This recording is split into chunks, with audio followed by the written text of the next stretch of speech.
What's up, everybody? Welcome to Homertown Hockey, presented by Slapstick Clothing. My name's Phil Bittner, joined by Colton Gogger What's going on? and Dylan Idle. How we doing? First fucking try. Ooh. Let's go. And Dylan Idle, who is now becoming the usual on this podcast. Yeah, glad to be a regular host. Let's go. Today we're going to keep it simple. We're just going to kind of break down the playoff series, where they stand. They're probably going to be there's going to be at least one decided, I think, tonight. But we can get into that. Yeah, let's just start running through the playoffs, shall we? Let's do it. We'll take the easiest one first. Colorado at St. Louis. This has been dominant hockey for Colorado. It's really not a contest at this point, despite the current game being tied 1-1. Yeah. We think there's any chance we see a Game 5 here? No. Yeah, I'm not seeing it. They tried to slap Colorado on the wrist with the Kadri thing, but I'm sure we'll get into that later. They can try and slow them down, but St. Louis hasn't showed up, and they're not going to. Sweet 4-0. Yeah, we could talk about the Kadri thing real quick with the hit on Falk, which was gross, and he got all 8 games that he deserved. I mean, what'd you say, Phil? It was third time in 4 years he's been suspended. Yeah, I'm with you as the 2 of the 3 people that are gonna agree with the suspension. It's the 3rd time it's happened in 4 years, and go ahead. Let's hear your wrong take on this, Dylan. All right. Well, okay. Bednar released something today, and he's like, "It's been 18 months. We've had him for 18 months, and there hasn't been a single issue. He's not been a dirty player for us." Yeah, I mean, I agree that half of that it's pretty well bullshit. I mean, yes, he's a dirty player. He has dirty tendencies. That was a dirty hit. I agree that it should have been a suspension, but I also agree that the playoffs are weighed differently, and they should be weighed differently. Falk is probably going to return in the series in which they're shortened anyway, most likely. And it honestly was probably the least malicious hit we've seen to the head out of any of the suspendable incidents. I agree that it was a dirty play. Any hit to the head is suspendable. I agreed that he should sit. I said 2 to 3 games, maybe 4 if they were looking at his history. But, I mean, obviously I'm not George Peros, and 8 games is what they decided, and that's what it is. I just don't think at this point... Go ahead. No, I think this is definition. They finally took the whole, repeat offender thing seriously. And Tom then... Wilson. Yeah, but again, and I think they got so much back. I was going to say, I don't know if this is them overcompensating the other way for the Tom Wilson thing, but 8 games, and it was one of those things a lot of people, too, were just kind of like, this has to be 5. When you get an in-person hearing, it's kind of over at that point. Yeah. Yeah, I just think, I mean, out of his 2 other playoff suspensions with Boston, this is the least dirty of any of those hits. But I mean, it's 3 times in the first round of the playoff, like 3 times out of 4 years. I don't think you can get him with a small suspension at this point. And regardless of intent, there's just a point where whether you mean to do it or not, clearly you're a danger to other players. I just wish they would hold other certain players to that same standard and not just the ones they don't like. Right. That's fair. And again, Kadri falls under that Wilson thing of, like, when he's on the ice and he's playing like his game, he's a really fucking good player. Yeah. He just makes these stupid mistakes. But I did also want to say one more thing about this Colorado series before we move on. Philip Grubauer is kind of starting to throw his name back in that Vezina discussion again with the way he's playing right now. No, he's not. Dude, does the Vezina voting actually include playoffs, though? I don't think so. No, Yeah. but it's some recency bias stuff. There's potential. That's fair. I just can't see No. Grubauer as a serious Vezina candidate. Part of that is just name, and I know that's dumb, but I mean, it's fair. Yeah. Yeah. Yeah. I mean, if he wins a Stanley Cup, maybe he will have a name. So we could see. Yeah. So we're all just kind of saying this one's over. We'll see you in round 2. Yep. Nick White, give me my money, buddy. We'll move on. Yeah. We'll also move on to the other series out west. That is, we'll see you in round 2, and that's Vegas, Minnesota. Vegas has a 3-1 lead. Can I go on my soapbox now, or? Yeah, let's hear it. So I've thought about this for most of the day, and I'm gonna simplify it to this: for as amazing and how different this team felt all season, it's kind of a bummer to see it end really just kind of standard operating procedure for the Wild. Don't show up for the playoffs. Just your big time guys, Kaprizov, Ek, Foligno, all those guys kind of outside of Ek, a lot of those guys kind of took a step back once the playoffs hit.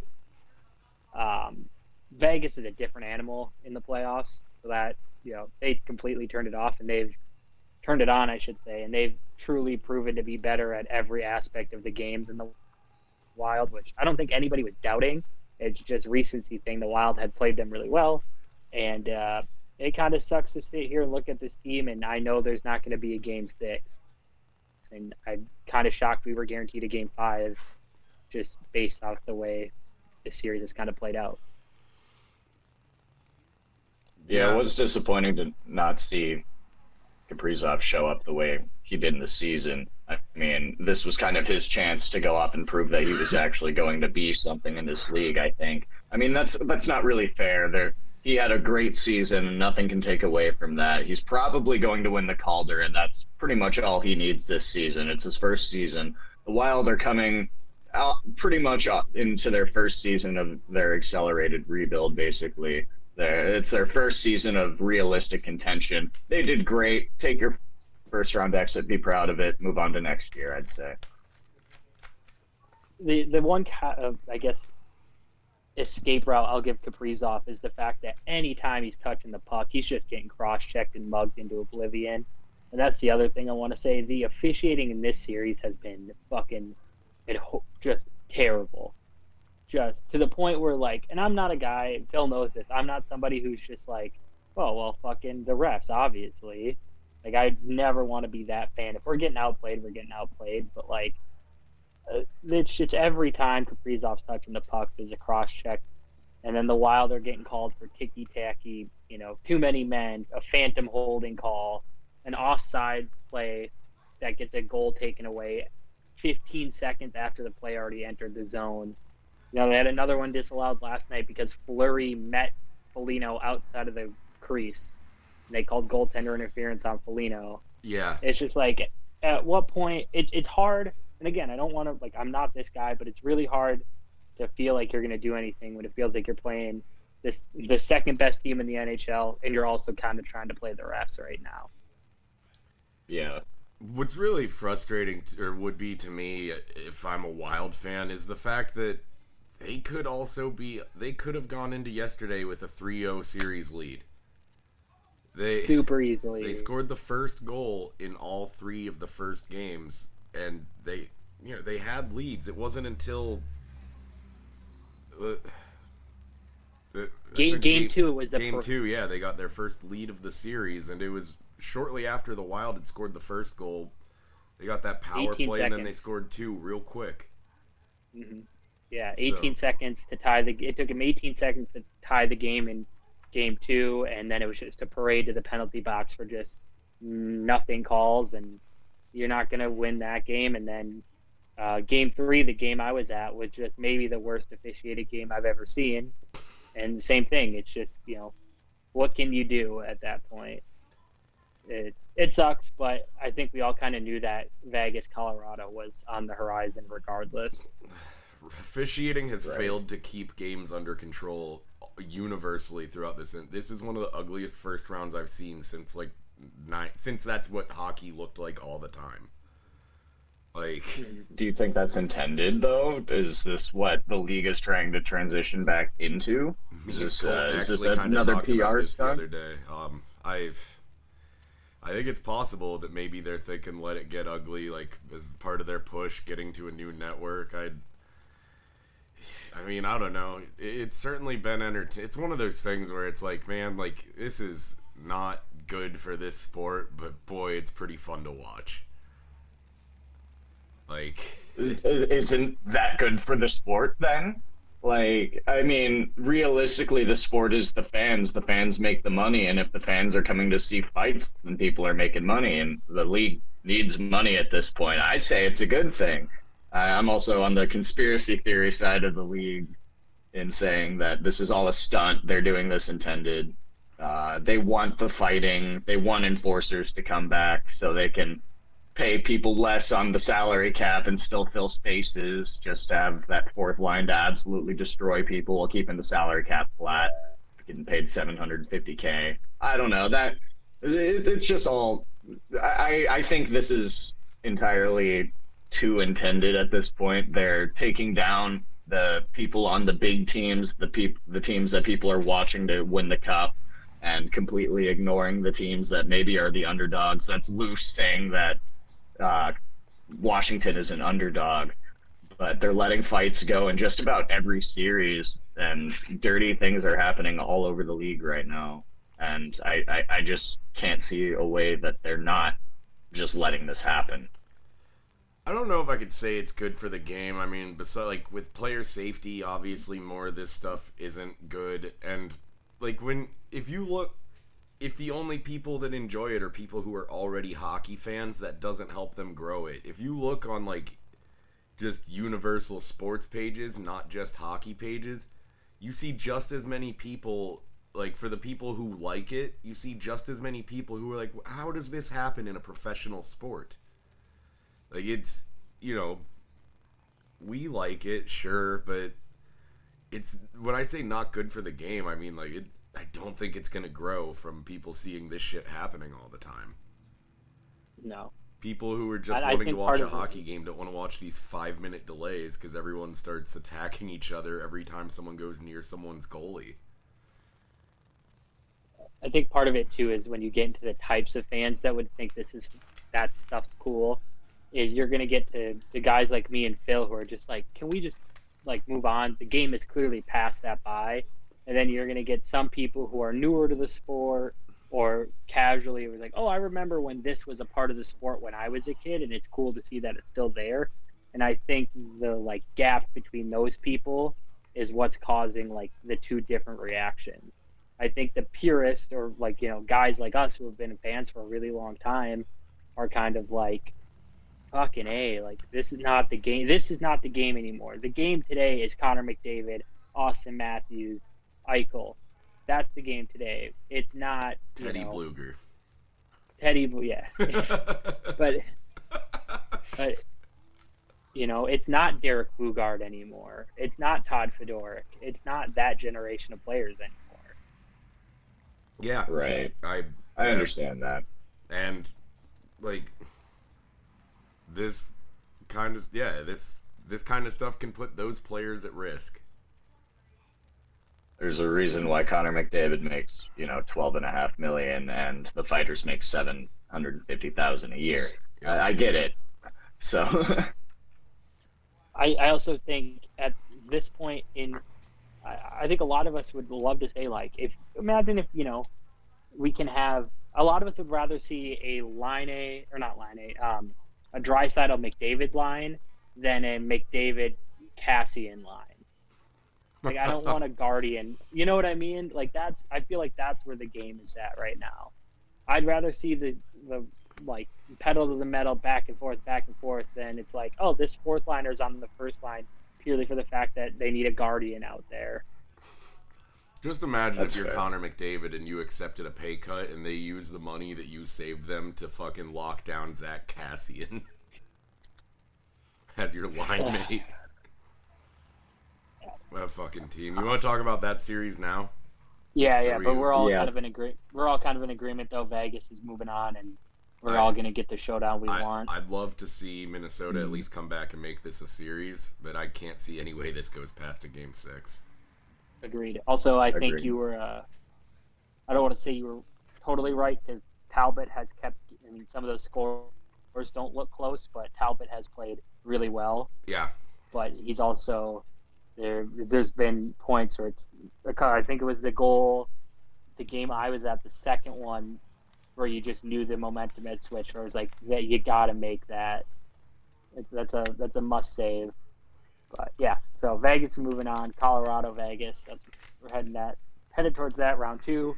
We'll get into the Canadian division now. Winnipeg up 2-0 on Edmonton. Boy, Horrible. Who saw that coming? who possibly would have picked Edmonton out of this and said that 2 players wasn't enough against the best goalie in the league? I don't know. I have no idea who would have said that. They must have a team out of the playoffs. But no. Wait a minute.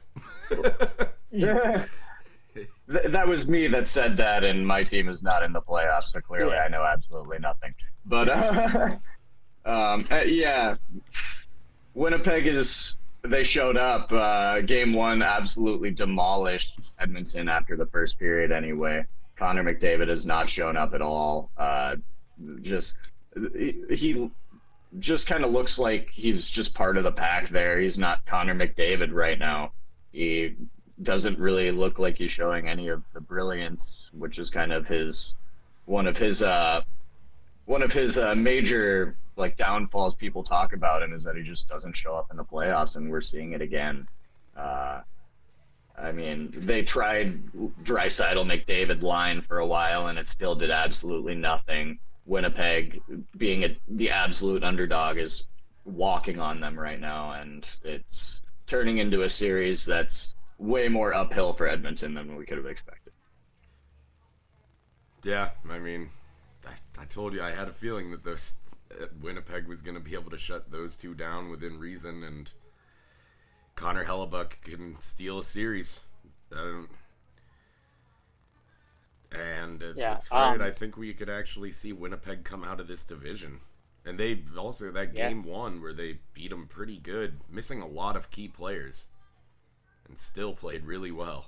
And you're seeing that the Winnipeg style of play that we've kind of all come to be used to. It's getting to McDavid. He showed some emotion towards the other night, which you don't really see from McDavid. You don't see him get frustrated the way he was frustrated the other night. But yeah, like you said, Connor Hellebuck is the difference in this series right now. The only thing with watching Winnipeg is just at times I find myself thinking like, man, imagine if Jack Roslovic and Patrick Laine were on this team.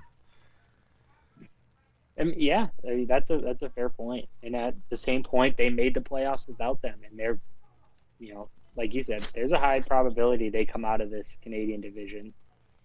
Yeah. Mm-hmm. Yeah. And we can talk about why now. Yeah, we'll move on to Toronto and Montreal, tied at 1 at the moment. Let me tell you, last night's game was actually if you could somehow find it, was a fuck ton of fun to watch. Jesperi Kotkaniemi scores the opening goal for Montreal, holds up 4 fingers to the crowd to say Montreal in 4, and Wayne Simmons, after he made it 5-1, held up 4 fingers to the Montreal bench and gave him the finger. So here we go, boys. Yeah, it was a pretty fun one at the end. I liked the giving the misconduct and just running Weber out of the game just to get him off the ice after they put out Jumbo on Toronto. I mean, it was entertaining. I mean, the score, it wasn't particularly close. It was over pretty early on, but yeah, I don't know. We said that it would kind of take an absolute disaster, though, for Toronto to not win this series, and that disaster struck. That John Tavares concussion is one of the scariest things I've ever seen on ice. Yeah, if you haven't seen it yet, it was an inadvertent knee to the chin from Corey Perry on John Tavares, and he was clearly out, and really scary situation, gets stretchered off, spends the night in the hospital. Sounds like he's dealing with a pretty significant concussion.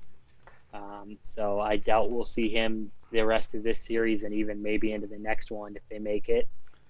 But that team also now got a spark. There are weird, little things like that can spark massive, massive runs. Right. I mean, what do you guys think about Foligno forcing Perry? Not necessarily forcing Perry, but making Perry answer the bell. I agree with it. Again, maybe I'm I guess the voice of the old school hockey saying, stick up for your teammates.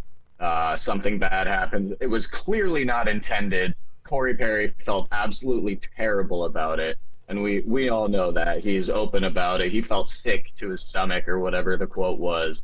It was completely unintentional. But Nick, or whichever Foligno, I don't know. There's Lou, Nick, and whatever the other one is. Marcus. Marcus, sorry, Marcus, if you hear this. Lou Foligno. Yeah, the dad, isn't it? The dad is named. Oh, the dad is Lou. I did not know. Yeah. The coach up in Canada is Lou. Okay. Yeah. So anyway, but the Foligno there basically said, "That's my captain. He's laying on the ice.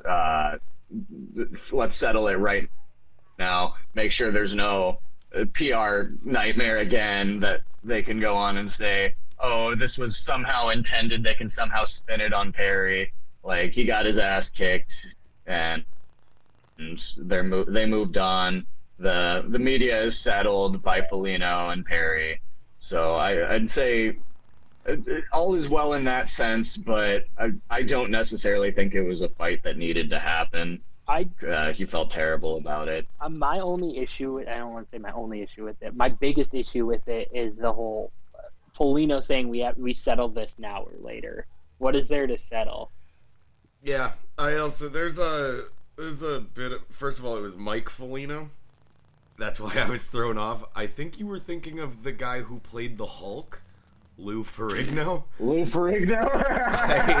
That's why when you said Lou, I was thrown off. I was like, I don't think I don't think that was their dad's name. I was blanking on the name, but I just literally listened to the Chicklets episode with Marcus, and I know he said his dad's name. I was like, oh yeah, he said his name was Lou. Yeah, no. I love that. Yeah, I think you're thinking of Lou Ferrigno from the Hulk. I absolutely am. That's amazing. But yeah, Lou Foligno, Lou Ferrigno, Marcus, all of them. They're all amazing hockey players. Yeah, Phil, what's your take on this right now? I don't know. I understand it. I mean, whether you like it or not, this is something that happens sometimes. That, I remember Shane Doan once hit Chris Letang, just unfortunate play. Letang slid back after the hit and went into the boards and got a concussion, so Steve Downey fought him.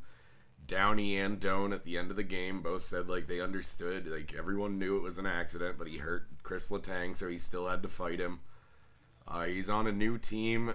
As much as some people want to criticize them for it, if nothing happens, people are going to bitch about them not fighting for him. I think if you play for Toronto at this point, you almost just go with the safe, like, at least don't let the media say you don't care. That said, I mean, there's obviously a side of stupidity to the idea that we just witnessed a major head injury, so to settle that, let's punch each other in the fucking head. But, I don't know. One of the most respectful moments of Corey Perry's career, to take the fight, really not even throw any punches, just protect himself the whole time and let Lou Ferrigno get it out of his system. That's got to be a meme now. He's the Hulk now. Nick Foligno is the Hulk. That's how it's going to be. Yeah, he made him. Yeah. All because of this fight. Yeah. And this is, again, one of those, like I said, my biggest issue is the whole, we settle this now. And I get the whole, he's my captain, you hurt my captain. I just have, it's not even an issue. It's just like, what is there to settle? And I know Phil brought it up earlier when him and I talked, and before kind of really all came out that it truly, not even truly was an accident, that it just was a weird play. Yeah, there's You don't give Corey Perry the benefit of the doubt for anything. So yeah, for anything. So Right. how much of it is that? And Corey Perry's been there, done that. So for him to step up and take the fight, like you said, respectful. But where do we? Series is tied 1-1. Going back to Montreal for Game 3. Where do we see this series playing out? In Carey Price's crease. That's where it'll play out. It pretty much all depends on him. I really think that it could go either way based entirely.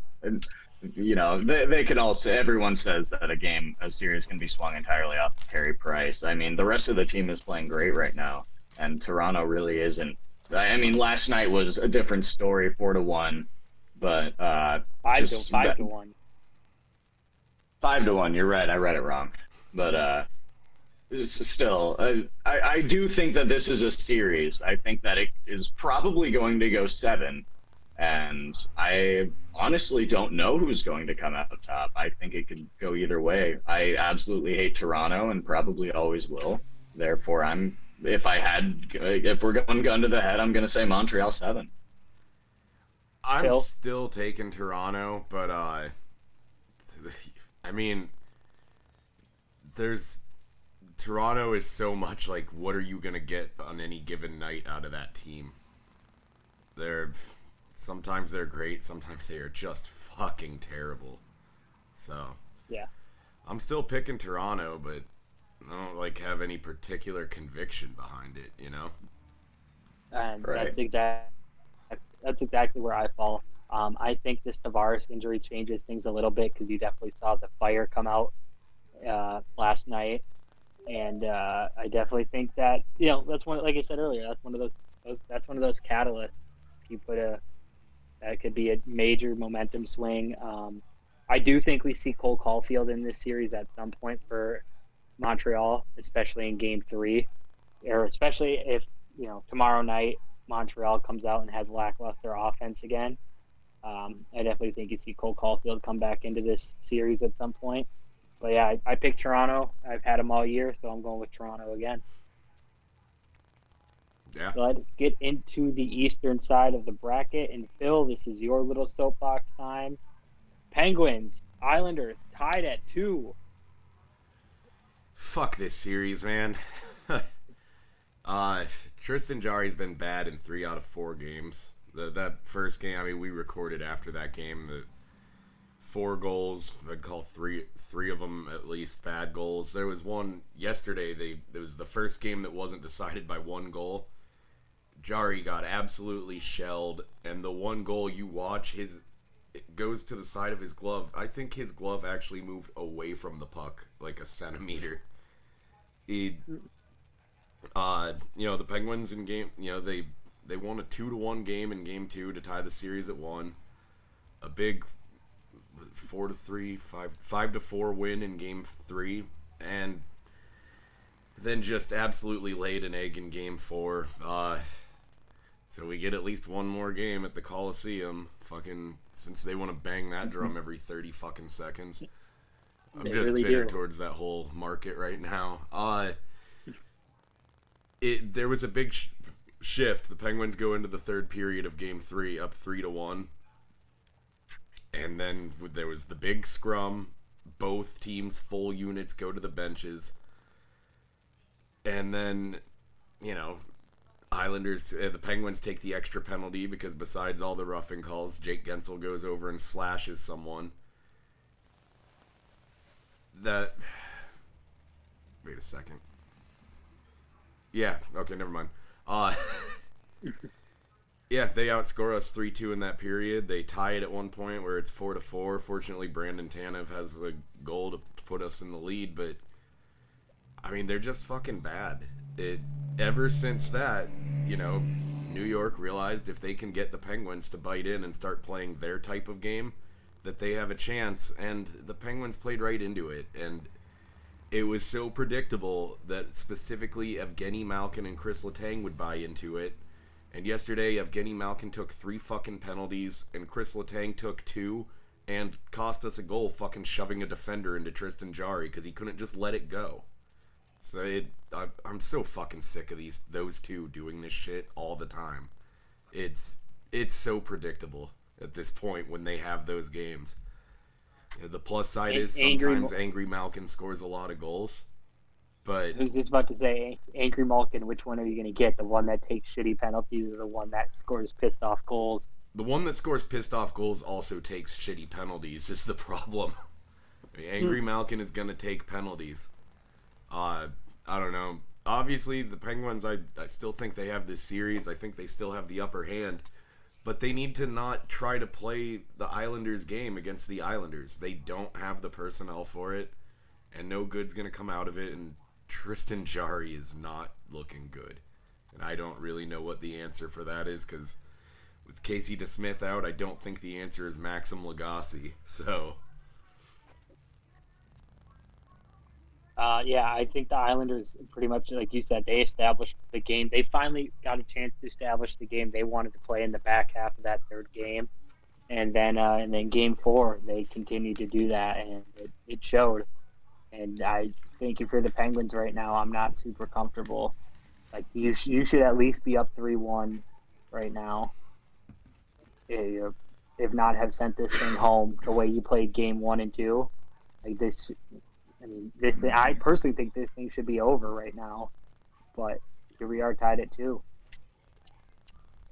Yep, I'm sticking to the Islanders. It's probably going to go the distance again in 7, but I mean, I'm pretty much banking on a Penguins choke here, which is what we've seen over the last few nights. So I'm sticking to it, Islanders. It definitely was not the sweep that I anticipated pre-playoffs. I got a little I don't know, little spiteful of I have no idea, but it was just pretty much to fuck with Phil. I knew he would get a rouse out of him. Oh, you roused about. Oh, so yeah, not 4 games, but it's the series, and Islanders are going to take it. I do. Yeah, Our top lines need to fucking start doing something. The thing is, we have the bottom 6 to make a run.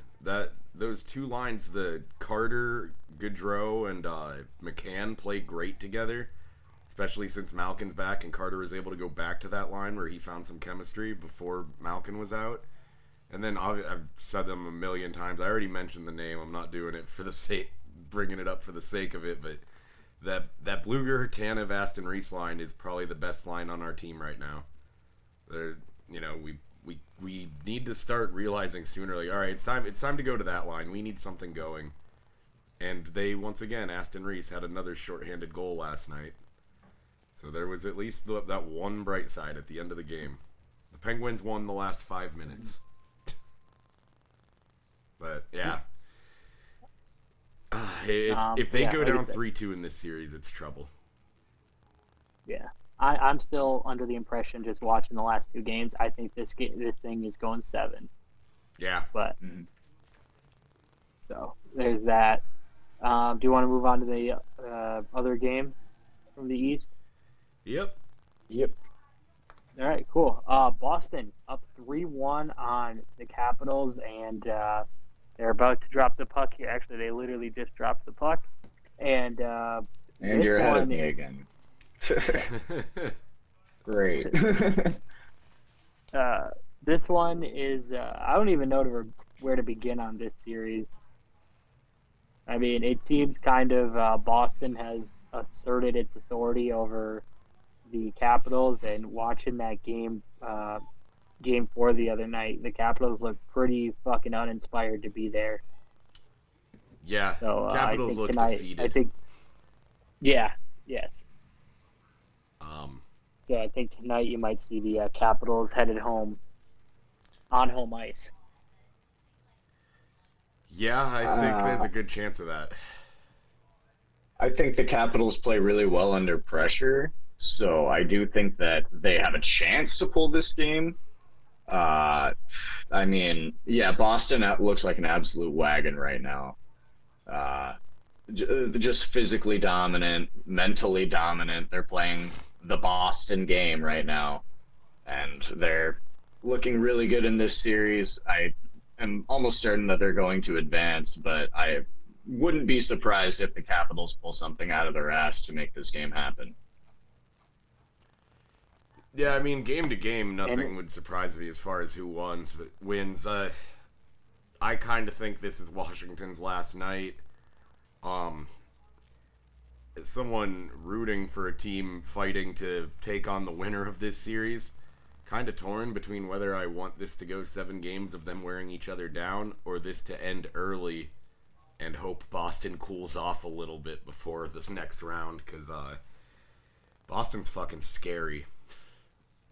yeah, they got rolling in game 2, and they have not looked back since. I mean, how many years did they rely on just that top line and get far with that? Now that they have Taylor Hall has that second line rolling and Boston has 2 big lines, it's And not to mention that third line with Charlie Coyle starting to get going too. yeah. That's how do you beat this team? you hope they go cold. I mean, let's not forget about the fact that Tuukka Rask is playing really fucking well right now Yeah, too. Right. So I mean, this just it's one of those things where you could see it at the end of the last game. This looks over. I kind of jumped around on some Capitals websites just to see what they're feeling, and they're all kind of the same thing of just like, just end us now. Like, don't drag this out. We can tell it's over. But I saw a lot of TJ Oshie to Seattle stuff, which interesting. That'd be a development to watch this off season. But yeah, I mean, I think we're all for cap purposes, maybe, but I couldn't see them losing him otherwise. Like, I don't know what their cap situation would be there. unless they make him available. you'd think like Yeah. they can't possibly still pay Ovechkin $10 million anymore, can they? At the end of this When he season, puts up the last, No. what do you mean? No, I mean you know me. I've been the biggest Ovi can't keep this up guy over the last year, but at the same point, he's kind of has kept it up. So maybe they can justify it, but I don't see how they should. I mean, the Capitals kind of have him. They really want him to, or Ovi really wants to be a part of the team going forward. He never wants to leave. He wants to retire a Capital. So if the Washington goes and says, well, if you want to win here one more time, you're going to have to take a pay cut so we can go and get more pieces for you to do so. I think he would do it. He's already accomplished. He's done just about everything he wants. Why not take he's not going to make 10 million. I mean, probably more like 7, maybe 8, but I think there's going to be money saved. But it's also one of those things where you're kind of seeing that, a lot of teams like to use that whole like, oh, is the window open? The window open. If they get sent home tonight, I think the window is firmly closed on this generation of the Capitals. I just can't see why they would. As far as TJ Oshie, I just can't understand why you would want to lose him to expansion. I mean, $5.75 million for 4 more years. He can give a 15-team no-trade list. Out of whatever 16 teams remain, you can find a pretty good return for TJ Oshie, not for nothing. Mm-hmm. The thing with the Capitals, their top 6 is one of the most stacked top 6s in the NHL. When you get deep into their lineup, though, it's not good. No, it's not. Yeah. If you look at the lineup as a whole, they're not a great team anymore. No. Samsonov kind of looks awful. What do you guys think about that goal at the end? I think it was game 2, where he just kind of wasn't pretty. Oh my God, that I've never yelled at a game that I care less about. Like, I couldn't give two shits how this game goes, other than the fact that I picked Boston to go to the finals in my bracket. I mean, that was horrible. The most anticlimactic. That's the word I was looking for. Anticlimactic ending to what was actually a really good game. I think it was what, second overtime, and then they blew it less than a minute in. Yeah. It was horrible. I was super excited to see second overtime finally in a game. It was going to it looked like it was going to be close the whole way, and then Samsonov just forgot to show, or the defenseman forgot to show up, and Samsonov just missed the post, missed the play entirely, and just terrible ending to a pretty good game, and that just kind of set the pace. Yeah, for sure. I'm looking Did Orlov end up? Go ahead. Did anybody see if there was any? I haven't seen anything unless I missed it. Orlov didn't get in any trouble for that hit on Kevin Miller that sent him to the hospital. I didn't hear nothing that I've seen. it. No. Yeah, We would have heard something yet. by now, considering they're letting him play. So yeah. Mm-hmm. Yeah. This team doesn't really have anyone that they need to sign coming off the books this year. Chara, Ovechkin, Craig Anderson, Henrik Lundqvist, Ilya Samsonov's going to be a restricted free agent. They have a whole bunch of goalies here showing as Capitals on Cap Friendly. None of them are particularly great. Yeah. Which is kind of just as a, compulsive Capitals hater. How many times have we heard these guys claim someone is going to be like their goalie of the future between Copley, Samsonov, Vanacek? Every year they're... Huh? The Copley one is just brutal. Yeah, that's every year for the last few years. The last few years of Holtby's contract, when there was, are they going to be able to keep Holtby? Everyone said, oh, it won't matter because we have this guy, and it was a different name every fucking year. It really was. The closest they had to like an actual next starter is now the goalie for Colorado. But yeah, I don't know. I just think we're watching Washington's death rattles at this point. Agreed. So yeah, I think we all have our agreement there. Let's move on to the series that now is tied at 2 after Luke Kunin scores the second of the day to even up the Carolina-Nashville series at 2 games apiece. Well, they're scratching and clawing back in. They definitely are not the expected team to be holding in here at all. I mean, 2-2. We were expecting a 4-0 sweep, and that was pretty well unanimous. I mean, Carolina looks great, but Nashville is just wearing them down, pulling themselves back into the series, and it strangely looks good. I would hate to see Nashville move on and play any of the other teams anywhere in the league, but it would be pretty fucking cool to see Carolina get dropped in the first round by a team that was pretty well ridden off. Yeah, it would make for a boring second round coming out of that division, but yes. Yeah. I think Vegas versus Nashville could get pretty brutal to watch. Then again, Carolina versus Nashville should be pretty brutal to watch, but here we are. Yeah, I don't know. I'm pretty shocked at this outcome that the Predators are now tied, especially once they went down 2-0. I was waiting for the sweep. Yeah. My biggest thing is just I watched a little bit of that game today, and Carolina's kind of shooting themselves in the foot. They're letting Nashville hang around a lot. They are definitely like getting them. Nashville is forcing Carolina to take bad penalties, and then Nashville is taking advantage of it. And the longer Nashville hangs around, the bigger problem this is going to be.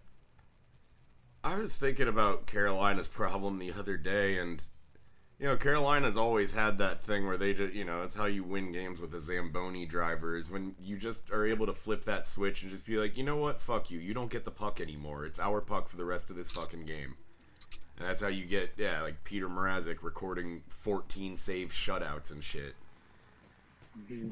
So they've had that possession game for a few years now, and it didn't really do any good for them until last year when things finally started to click in. And I think part of the reason for that is that they finally had, they could keep the puck all night before, but they couldn't fucking put it in the net. And then last year, you start to see some guys emerge, like, Sebastian Aho and Evgeny Svechnikov. Andre Svechnikov. Yeah, but you started to see some guys like that start to emerge and actually start scoring more. Those guys have been pretty quiet this year. Like, they're not getting the big goals from the guys that started to look like they're going to emerge as their big goal scorers. And Jordan Staal has arguably the 2 biggest goals for Carolina in this playoff series. Yeah. Good for the 2011 Cup. I just feel like the Hurricanes we're seeing is kind of like, what they were for a long time. A good team that just doesn't have, like, the big stars to put them through, to put them over on a team.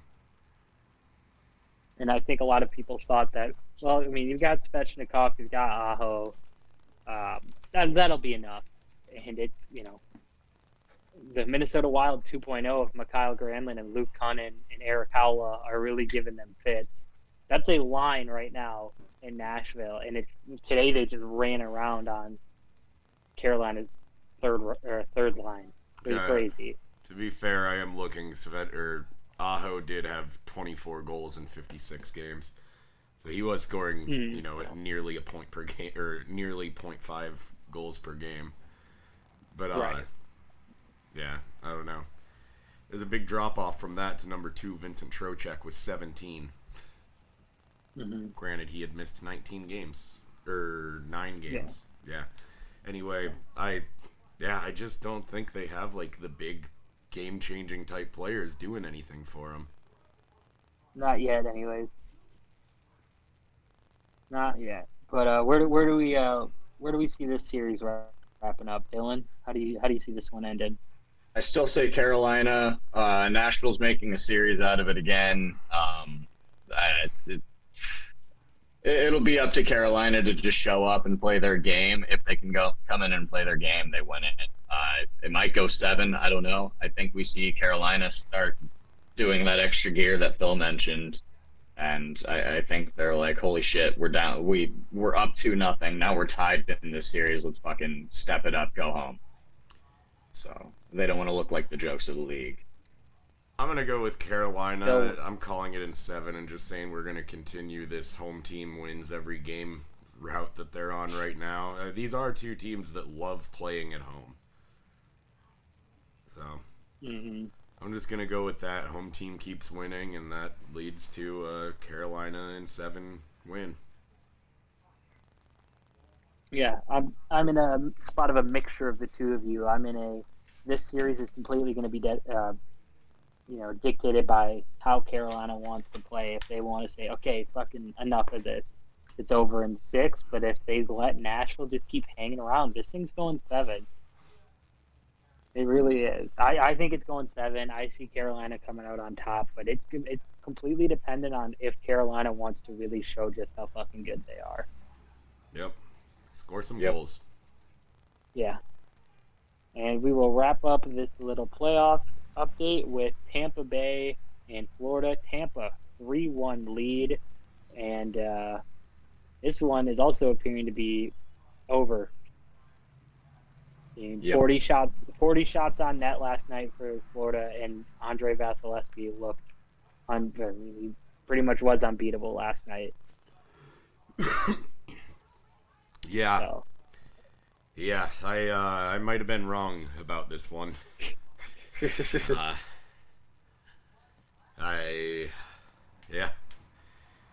been a tough one. Man, it's a shame to see a series that has generally been so good might be over in 5 games.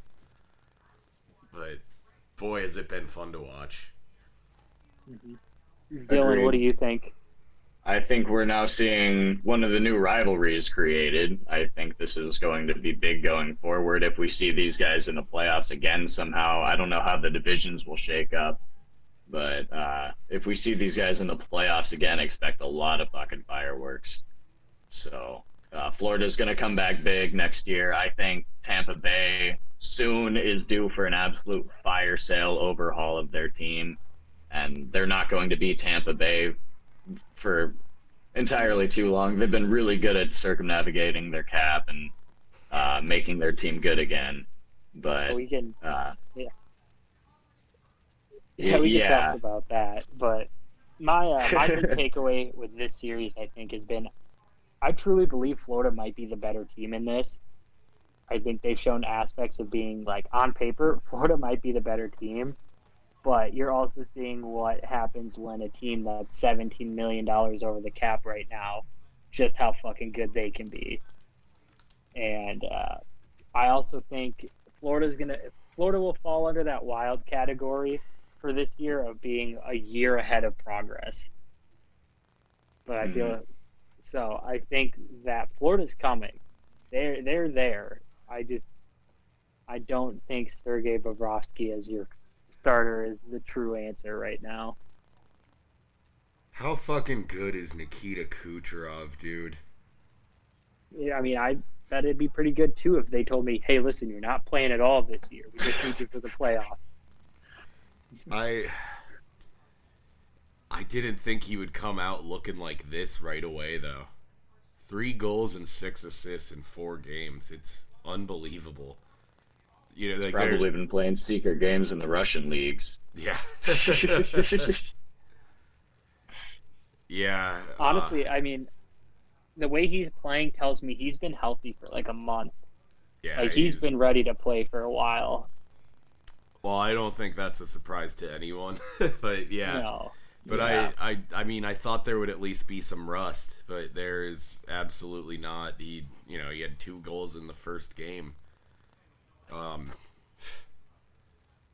It's just crazy to see someone step in, hasn't played since they won the Stanley Cup, and to just step in, by the grace of God, happens to be healthy just in time for the playoffs, according to Tampa. Right. But yeah.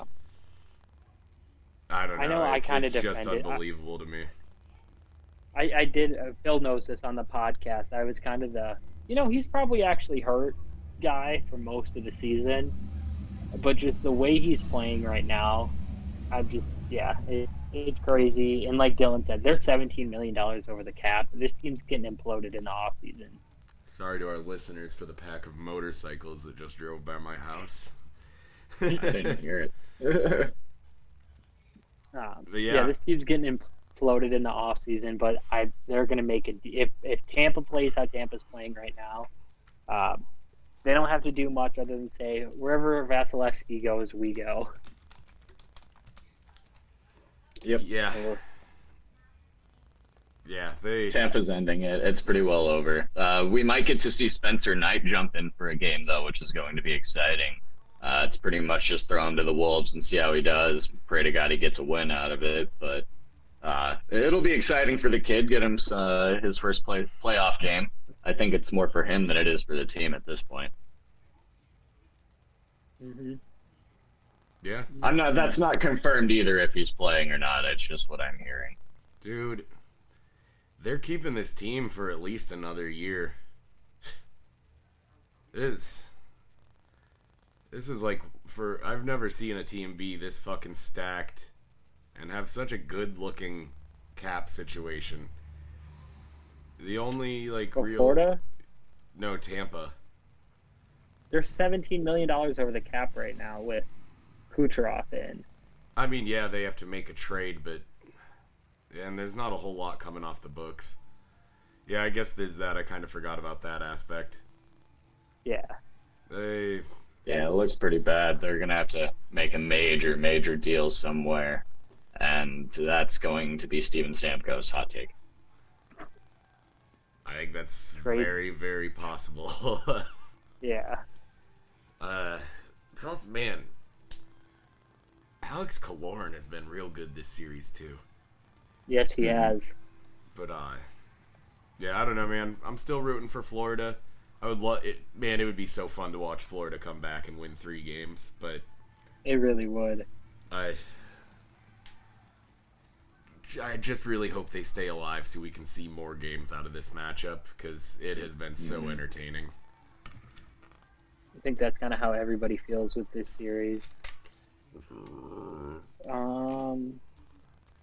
You guys wanted to get into some quick news since we kind of blew through that a little faster than anticipated. I'm about it. All right. I'm just going to combine all three of these into one. Jordan Stahl, Anthony Mantha, and Shea Weber have all been fined $5,000 for separately, but $5,000 apiece for actions in their first 2, 3, 4 games of their series. So, Weber for the Game 2 incident that we talked about earlier, Mantha as part of the whole kind of after the game kerfuffle after Game 3 in Boston, and then Jordan Stahl for a cross-check in the Nashville series on Luke Cunnin. There's that. Those are all fair. Yeah, all fair. I don't think anybody's throwing a fit about any of those. The timetable for Tavares is 2 weeks. That just got announced a little bit ago. Have you guys followed the Worlds that are going on right now at all? Not particularly. Just the fact that Latvia beat Canada 2-0, and Latvians are leaving flowers outside of the Canadian embassy. Thank you. I knew you would. I knew you would be there with me. Yeah, pretty good, pretty great. Yeah. The Vancouver Canucks have re-signed head coach Travis Green to a quote-unquote multi-year contract extension. That could be seen a couple ways. I mean, the team was horrible this year, but I am also not sure that it was the coach's fault. So I'm not sure that I disagree. I don't think the coaching market, they were going to find anyone much stronger. So, yeah, good enough.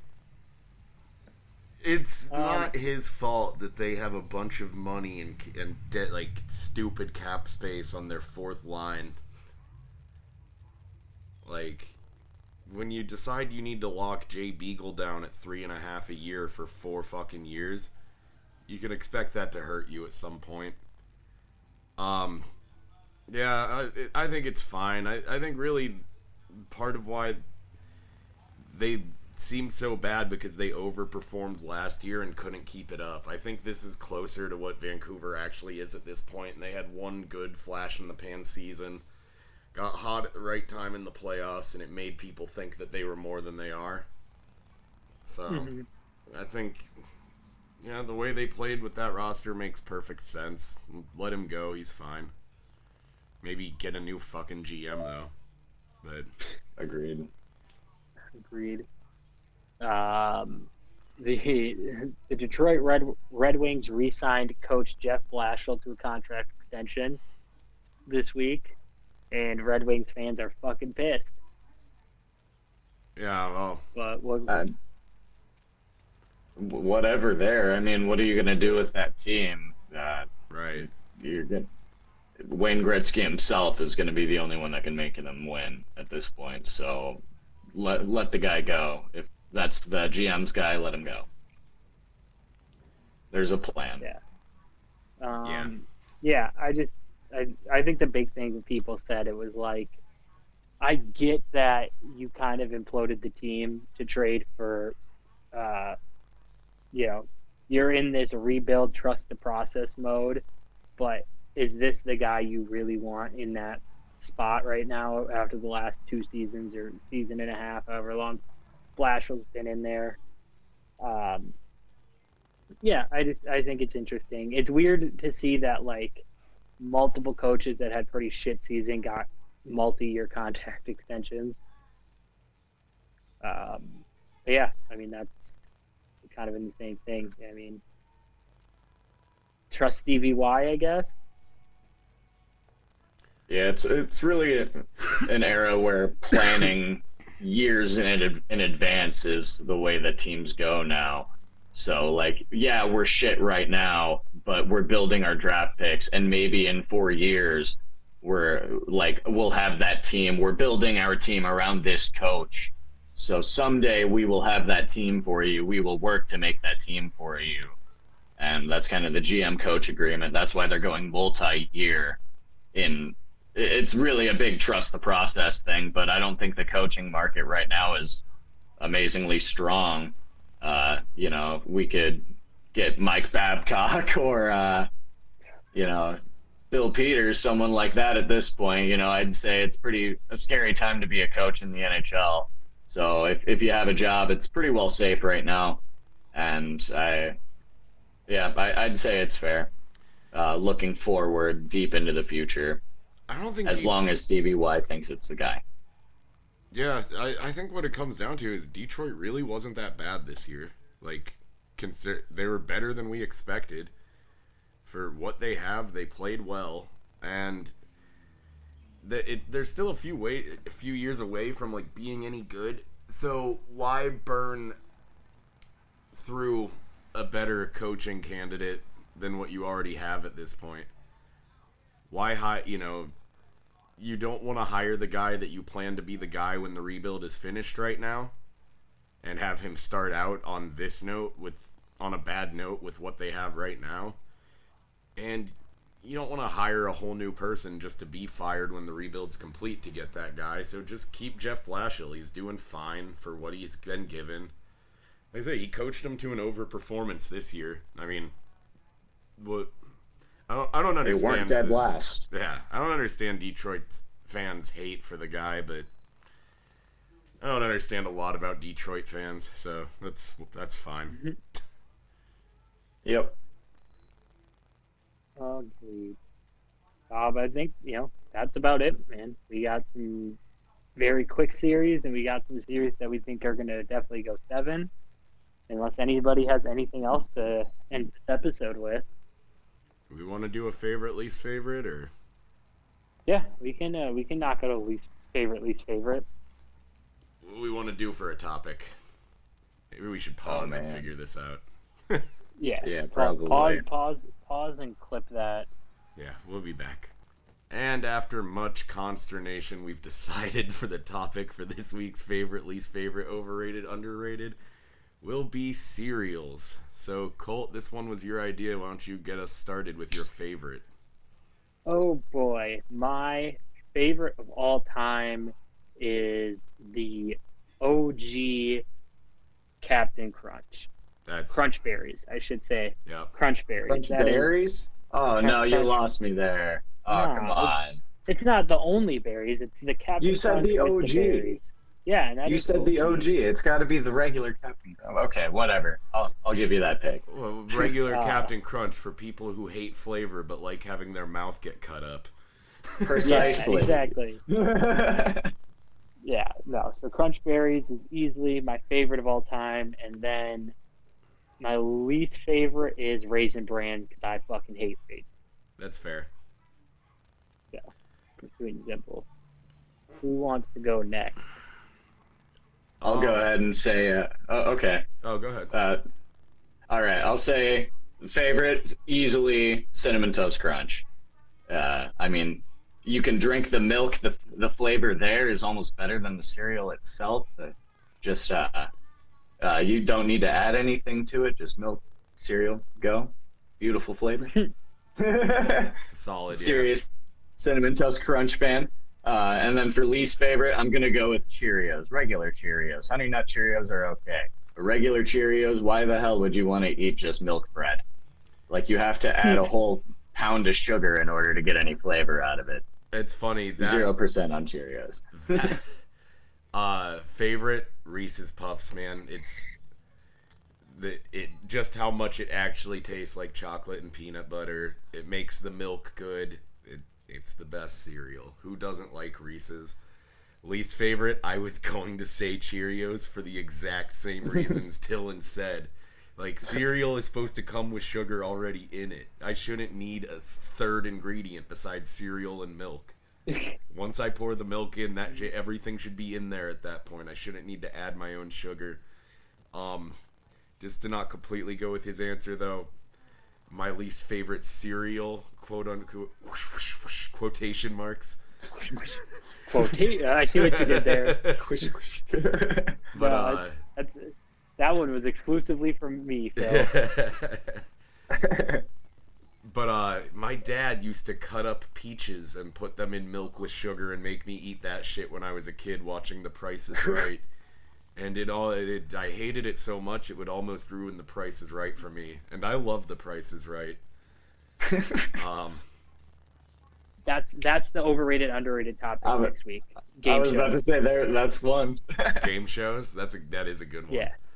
And that sounds good. Yeah, write that down. But yeah, so favorite Reese's Puffs, least favorite Cheerios, and those cut up peaches in milk my dad used to force feed me. All right. I will go next with underrated, and I'm going to nominate 2 for this one. Pops. Pops are fucking great. I have no idea what that is. Corn Pops? Corn Pops. I just call them Pops. Okay, yeah. Yeah, those are fine. Okay. Yeah, I fucking love Corn Pops. And then also, I don't know how underrated you could call it, but I fucking loved Honeycomb as a kid. Yeah. Yeah, I like Honeycomb. Love that shit. That was good. They had that little hairy guy with the honeycomb earring as their mascot. Yeah. Like a Tasmanian devil type. Just a little roustabout.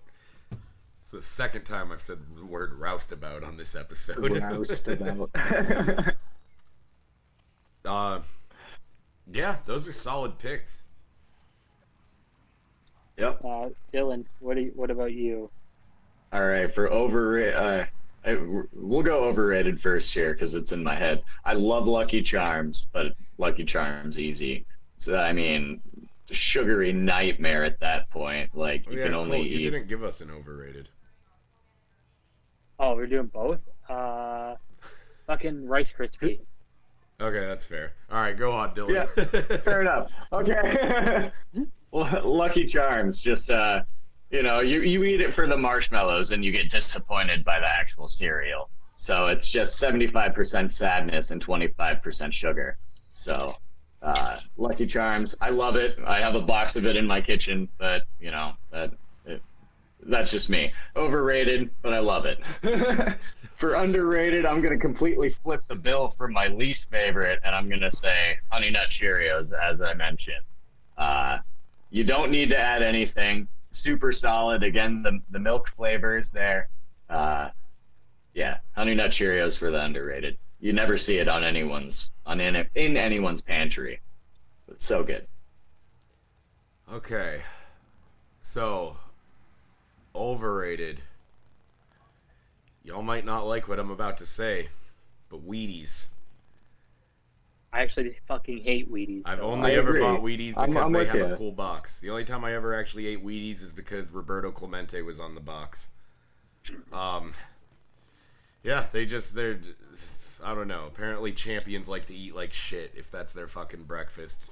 So yeah, Wheaties overrated, underrated. The Oreo O's with marshmallows. I was so excited when Oreo O's came back. I love Oreo O's. I don't know what else to say about it. They're fucking great. And Cookie Crisp. Cookie Crisp is fucking phenomenal. Cookie Crisp is the best. Like if you don't feel like having a whole bowl of cereal, just to like grab a handful of and eat. Cookie Crisp is fucking great. But yeah. By the way, Colorado just ended the series. So yeah, it's 4-2.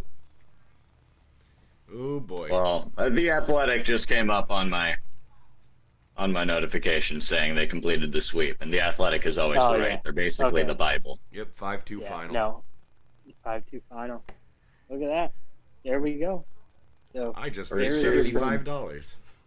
Yep, there is your first series win, and Colorado moving on to. So they're realigning after the first round, correct? After the second. Because I've seen two different. Okay. After the second round, they're seeing who comes out of the divisions, and then they're doing the reseeding. Mm-hmm. Yeah. I hope Miranda's sneezing there picked up on the mic. But And the Boston-Washington game is ending the first period tied at nothing. yeah. A whole lot of nothing has happened as well. So Sweet. So All I'm right. sure Trent would approve this message. Did we get? Oh, we did get a David Ayers drop this week. You brought up the goaltender. Yeah, I referenced sure it. did. We yeah. got to Bluger. We got to Bluger. John Jack Tortorella Eichel. still sucks. Jack Eichel. Jack Eichel. Jack Eichel is going to the Kings. There you go. There we go. All right. See you in Hollywood next season, Jack. All right. All right. Peace out. Fuckers. Yep.